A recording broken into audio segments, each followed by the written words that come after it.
Insultes, chants, pancartes. Dans les stades de football, le racisme prend différentes formes, dans les gradins comme sur le terrain.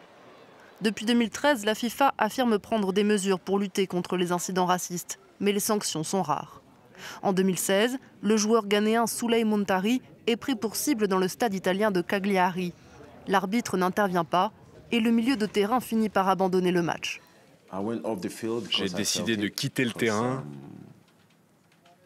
parce que je sentais que c'était la bonne chose à faire.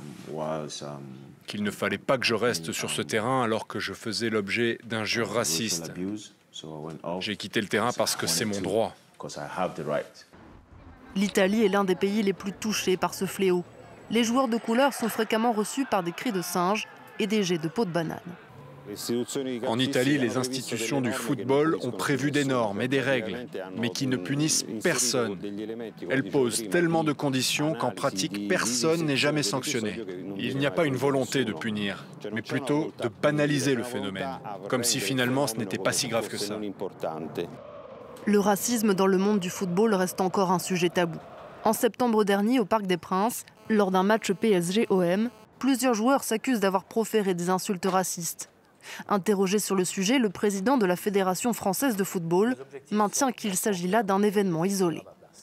Le phénomène raciste dans le sport, et dans le football en particulier, n'existe pas, ou peu. Ces dernières années, plusieurs incidents racistes se sont produits dans les stades européens. Mais la plupart du temps, les rencontres se sont poursuivies. L'interruption du match de Ligue des Champions entre le PSG et Istanbul Başakşehir marque une première à un si haut niveau de la compétition.